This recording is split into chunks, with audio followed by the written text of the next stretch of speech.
भीष्म पितामह ने जितनी एकादशी करी शायद दुनिया में किसी ने इतनी एकादशी नहीं करी। तो भीष्म पितामह ने जो एकादशी करी उसका पुण्य भीष्म पितामह को देना। क्या करना पड़ेगा? पितामह के लिए अर्जुन से कहो बाण छोड़े, पितामह के शरीर को वो बाण छुएंगे, लगेंगे। दुनिया को लगेगा कि भीष्म पितामह बाणों की सैया पर पड़े हैं, और भीष्म पितामह बाणों की सैया पर नहीं।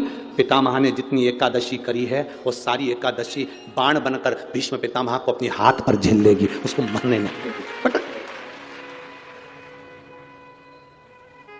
जिसको इतने सारे बाण चुभे हैं उसको कितना कष्ट होगा, पर भीष्म पितामह का पूरा शरीर देखो, पूरी कथा देखो, भीष्म पितामह की महाभारत को उठाकर एक एक पर्व को पढ़कर देखना, उसमें भीष्म पितामह बड़े आनंद से बाणों की सैया पर पड़े। द्वारकाधीश पूछ रहे हैं मरते क्यों नहीं हो, दर्द नहीं हो रहा, कष्ट नहीं हो रहा? भीष्म पितामह कह रहे हैं मुझे तो लगता ही नहीं कि मैं बाणों की सैया पर हूं, मुझे तो लगता है जैसे मैं मेरी मां की गोद में सोया हुआ हूं। एकादशी ने भीष्म पितामह को झेल कर रखा था। एकादशी शिव कथा कह रही है। कोई चिढ़ रहा है, चिढ़ने दो, कोई अपशब्द कह रहा है, कहने दो, कोई आड़ा टेढ़ा कह रहा है, कहने दो, कोई कुछ भी बोले तुम्हें मतलब। जो शुक्ल पक्षी की एकादशी के दिन शास्त्र कहता है घर के बुजुर्गों को, घर के बड़ों को, जेठ जेठानी हो, सास ससुर हो, घर में जो तुम्हारी उम्र से बड़ा हो, उसको एकादशी के दिन फूल या पीली चने की दाल या पीला वस्त्र, कुछ भी पीली सामग्री आज घर के बड़ों को देना चाहिए। क्यों देना चाहिए?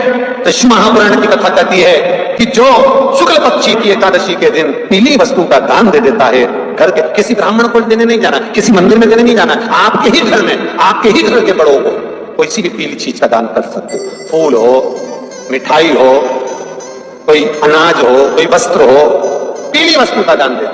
क्यों होगा? क्या होगा उससे?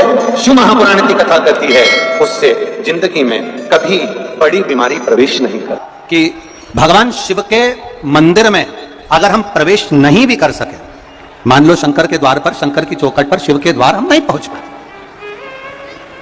तो शिव महापुराण की कथा कहती है जो जल देवाधिदेव महादेव को समर्पित कर कर आ रहा है, जो भगवान शंकर को मात्र जल समर्पित कर कर आ रहा है या समर्पित करने जा रहा है, मात्र उस शिव भक्त का मस्तक पर त्रिपुंड लगाने वाला, तिलक लगाने वाला, गले में रुद्राक्ष धारण करने वाला या शिव जी पर एक लोटा जल चढ़ाने वाले का मात्र हम दर्शन भी कर लेते हैं तो हमारे कोटि कोटि पाप समाप्त हो जाते हैं। मात्र शिव का दर्शन कर लेते। बन सके जितना एकादशी के दिन भगवान का ओम नमो भगवते वासुदेवाय का जाप करें या अपने गुरु मंत्र का स्मरण करें, या जो मंत्र आपके हृदय में समाहित हो, श्री शिवाय नमस्तुभ्यम, ओम नमः शिवाय, राम कृष्ण शिव, जो मन पड़े उसका भजन करें, पर दिल से करें। जितनी देर करते बने उतना देर करें।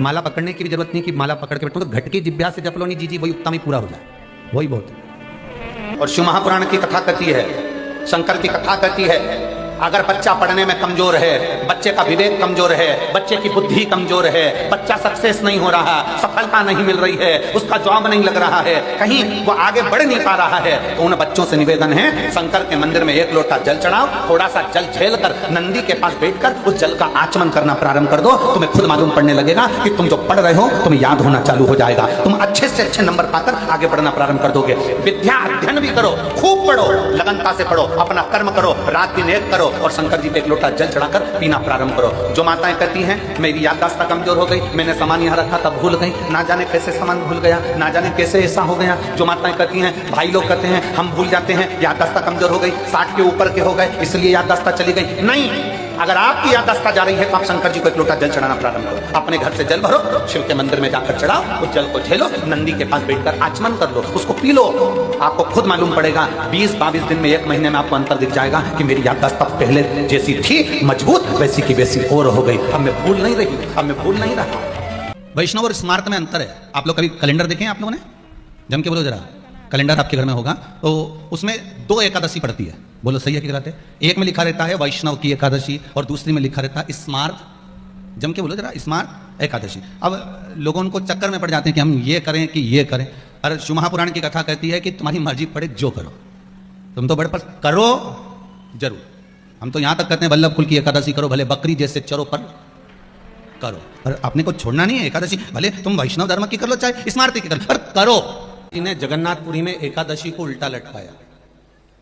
आप लोग गए होंगे तो देखा होगा कि जगदीश में, जगन्नाथपुरी में एकादशी उल्टी लटकी। कारण क्या था? खूब विरोध करा गया श्रीमद् वल्लभाचार्य जी का कि तुमने एकादशी को उल्टी लटका दिया जगन्नाथपुरी में। क्यों लटकाया, उसका कारण क्या था? श्रीमद् वल्लभाचार्य जी ने कहा,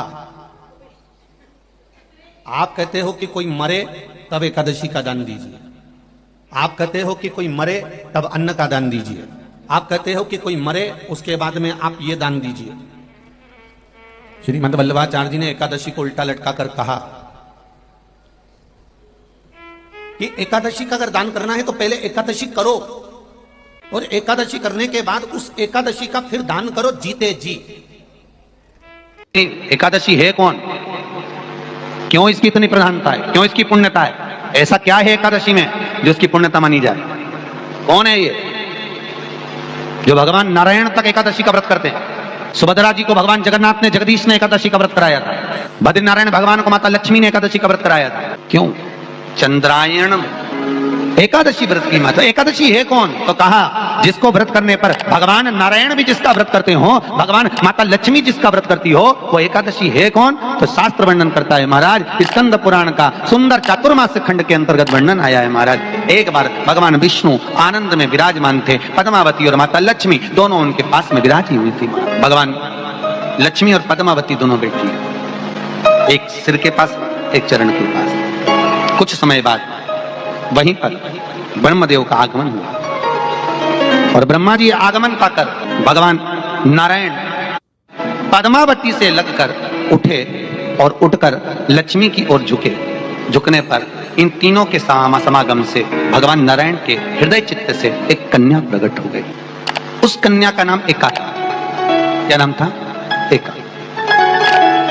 अब 10 उसके गुण इतने प्रबल थे, वो 10 गुण उसके बड़े प्रबल थे कि वो एका जिसको निहारती थी उसको संपदावान बना देती थी, जिसको देख लेती थी उसके जीवन में वो आनंद की अनुभूतियां करा देती थी। एका जिस मार्ग से जाती थी उस मार्ग के द्वार खोल देती थी। एका का पुण्य इतना पुण्य प्रखर। पद्मावती और लक्ष्मी ने कहा, महाराज ये बेटी आपके द्वारा निर्मित हुई है, इसका कन्यादान करना चाहिए। हमारे यहाँ हिंदू धर्म में रीति है, जिस दिन कन्यादान करा जाता है उस दिन व्रत रखा जाता है।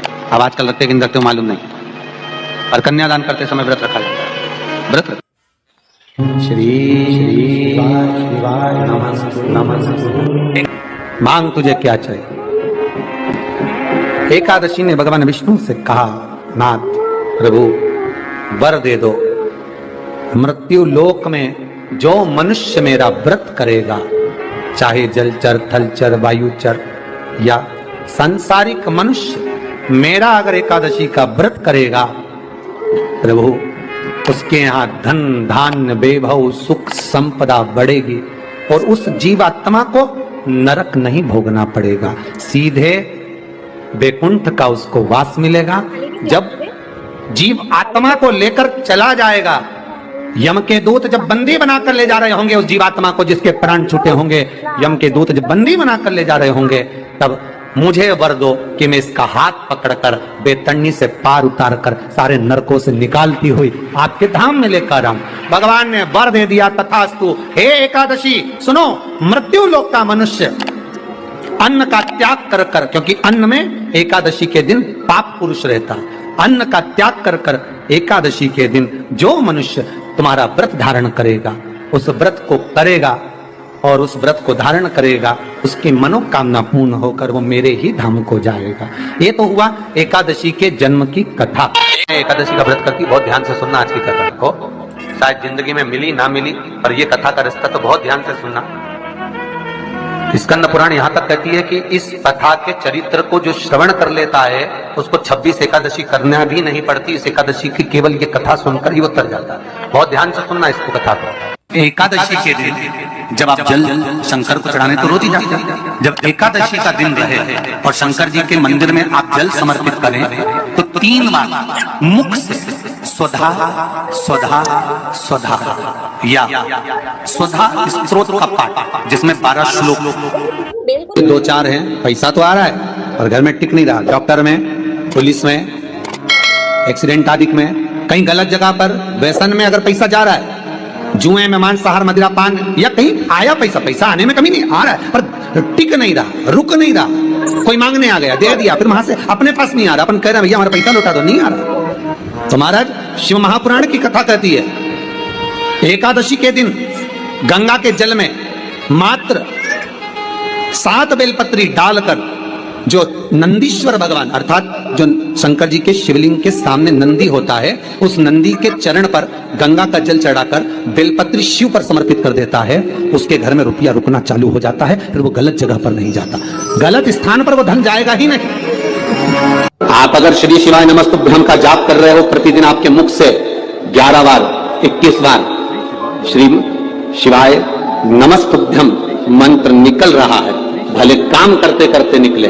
शास्त्र कहता है 1 वर्ष 11 दिन जिसके मुख से 11 बार प्रतिदिन श्री शिवाय नमस्तुभ्यम मंत्र का जाप निकलता है, वो मंत्र सिद्ध हो जाता है और उस मंत्र से वो अपने जीवन को सुखी कर सकते हैं। एकादशी के दिन कभी तुम बद्रीनाथ चले जाओ, एकादशी के दिन तुम द्वारका चले जाओ, एकादशी के दिन तुम तिरुपति चले जाओ, एकादशी के दिन तुम जगन्नाथ चले जाओ, एकादशी के दिन तुम तुम्हारी मर्जी पड़े भगवान के किसी धाम में चले जाओ और भगवान को भोग लगाओ और उनकी थाली को झांक कर देखना, उसमें चावल जरूर मिलेगा। उसमें ऐसा नहीं है कि चावल नहीं मिलेगा।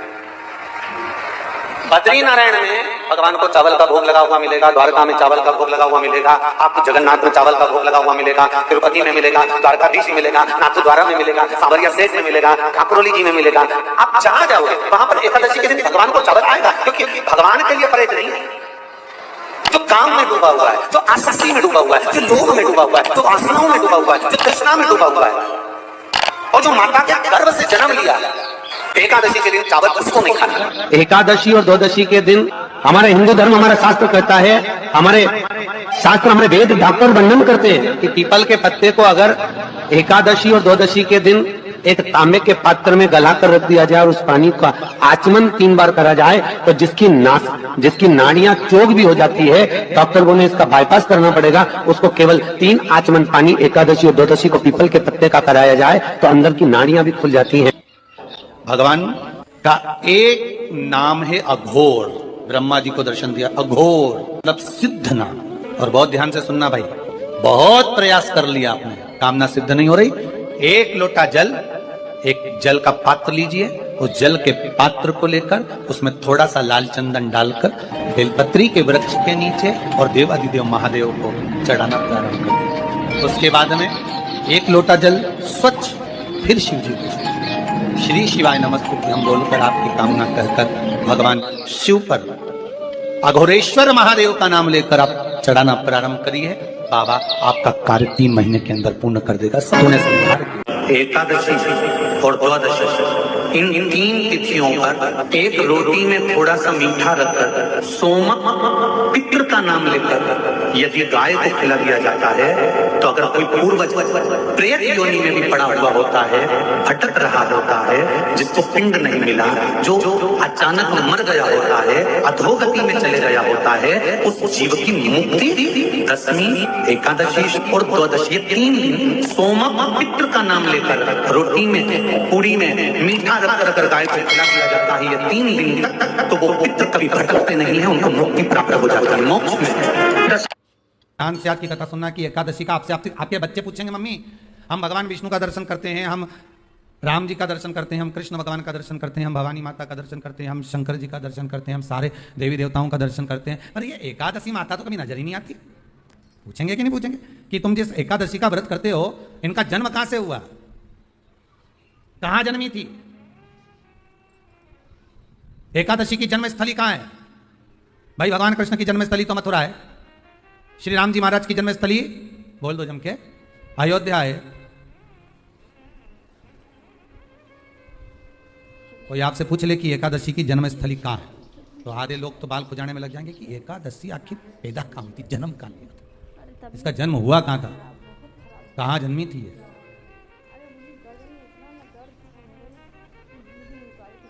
इसका जन्म स्थल है कहां? और अगर मान लो जन्म स्थल एकादशी का है, घर में मेहमान अब रक्षाबंधन अभी एक आई है और एकादशी अगर जन्मी है, उसका जन्म हुआ है और दुनिया के लोग इतना व्रत करते हैं, उपवास करते हैं, तो फिर इसका जन्म स्थल कहां होगा? तो कहा इसका जो जन्म स्थल है वो बद्रीनाथ। कहाँ पर है? बद्री में। और उस बद्री विशाल में भी एक गुफा जिसका नाम है हेमवती। क्या नाम है? हेमवती। उस गुफा में एकादशी का जन्म स्थल है। बद्री विशाल में हेमवती गुफा जो 12 योजन अंदर प्रवेश करने जितनी है, 12 योजन की गुफा के अंदर, हेमवती के अंदर एकादशी का प्रागट्य हुआ था, एकादशी का जन्म हुआ था। अब तो बता सकते हो ना कि कोई पूछे कि राम जी का जन्म अयोध्या में हुआ, भगवान कृष्ण का जन्म मथुरा में हुआ। पूछ ले मम्मी तू इतनी एकादशी का व्रत करती है, एकादशी का तू व्रत करती है और सबको करा देती है कि बल्लभ कुल की एकादशी करो, भले बकरी जैसे चलो पर एकादशी करो, और सबको एकादशी कराया। तो कोई पूछ ले कि एकादशी का जन्म कहां हुआ था, तो आप कह सकते हो कि बद्री विशाल में, हेमावती में, बद्री विशाल के हेमवती गुफा के अंदर जो 12 योजन की गुफा है, उस गुफा में एकादशी का जन्म हुआ। कब हुआ? जन्म होने का कारण, राम जी के जन्म होने का कारण था रावण का संहार। भगवान कृष्ण के जन्म होने का कारण था कंस का संहार। नरसिंह भगवान के जन्म होने का कारण, प्रकट होने का कारण था हिरण्यकशिपु का संहार। वराह भगवान के प्रकट होने का कारण था कि पृथ्वी को जल पर लाकर ठहराना, हिरण्याक्ष का संहार। इसके जन्म का कारण क्या है? तो कहा इसके जन्म का केवल एक कारण है। सतयुग में, अब एक और बात का बहुत ध्यान दीजिएगा हमारा, सतयुग एक बार नहीं हुआ कि तुम सोचो कि सतयुग के बाद में द्वापर, त्रेता आ गया, त्रेता के बाद द्वापर आ गया, द्वापर के बाद कलयुग। एक सतयुग नहीं है, एक त्रेता नहीं है, एक द्वापर नहीं है। ना जाने कितने कितने सतयुग निकल गए, ना जाने कितने कितने द्वापर, त्रेता, कलयुग, ना जाने कितने निकल गए। और आप और हम जैसे भी इस पृथ्वी पर ना जाने कितने, और जम के तो बोलो, निकल गए। पृथ्वी वहीं की वहीं है, जिस मकान में रहते हो वो मकान भी वहीं की वहीं है। बस कभी कभी एकदम फ्लैट हो जाता है, फिर उस पर वापस बन जाता है, फिर क्लीन, फिर बन गया, फिर क्लीन, फिर बन गया। ना जाने कितने कितने कितने कितने जन्म हम ले चुके हैं, और हमारे भी आगे कितने जन्म होते रहेंगे। जमीन वहीं की वहीं रह जाएगी और अपन चले, बस वो जगह वहीं रहेगी। अभिषेक कर रहे हो, जल चढ़ा रहे हो, दूध चढ़ा रहे हो, आप पंचामृत सामग्री समर्पित कर रहे हो, आप दुनिया की सारी वस्तु भगवान को दे रहे हो। तो घी चढ़ाते समय जब घी चढ़ जाए, शंकर के शिवलिंग पर घी चढ़ गया, उसकी एक उंगली लेकर शिव मंदिर में जहां शंकर जी पिंडी पर बैठे हैं, उस जलाधारी पर जो शिवलिंग रखा हुआ है, उसके चारों तरफ उस घृत को लगा देना चाहिए, अपनी कामना कर महाराज। शिव उसको स्वीकार करता है। जो अभिषेक आपने किया है, वो अभिषेक का फल भगवान भोलेनाथ कुछ ही दिन में प्रदान कर देते हैं, मात्र उंगली फेर देने पर। घृत पात्र की उंगली को याद रखिए। गौदान और एकादशी, श्रीमद वल्लभाचार्य जी ने मायावत का खंडन करा था जगन्नाथपुरी में, और श्रीमद वल्लभाचार्य जी ने कहा था एकादशी मरने के बाद मत दो, एकादशी जीते जी दो। कहा था कि नहीं कहा था? जीते जी दान करिए। इसलिए जगदीश में, जगन्नाथपुरी में एकादशी उल्टी लटकी हुई है। करें अपनी दर्शन, जगदीश में एकादशी को उल्टा लटकाया। क्यों? क्योंकि वल्लभ ने कहा कि एकादशी जीते जी दो। कई पंडितों कहते हैं तुम्हारे दादाजी मर गए, जब 12वें का दिन होता है ना, तो पंडित जी संकल्प छुड़ाते हैं, देव एकादशी, बड़े बेटे ने 5 दे दी, छोटी बहू ने 3 दे दी, उसने 2 दे दी, उसने 2 दे दी, तो क्या तुम्हारे दादाजी भिखारी थे जो तुम्हारी एकादशियां लेकर जाएंगे? और तुम कौन होते हो दादाजी को एकादशी देने वाले? तुमने कौन सा इतने पुण्य कर लिए जो तुमने एकादशी दे दी? एकादशी के दान की महत्वता श्रीमद वल्लभाचार्य जी ने कहा कि कोई व्यक्ति अगर खटिया पर सड़ रहा है, पलंग पर तड़प रहा है, हॉस्पिटल में पड़ा हुआ है, तो निवेदन है कि उसको देखने जाओ तो अपनी करी हुई एकादशी में से 2 एकादशी का दान उसको तुरंत दे दो। क्यों? तो जिससे उसको मोक्ष मिल जाए।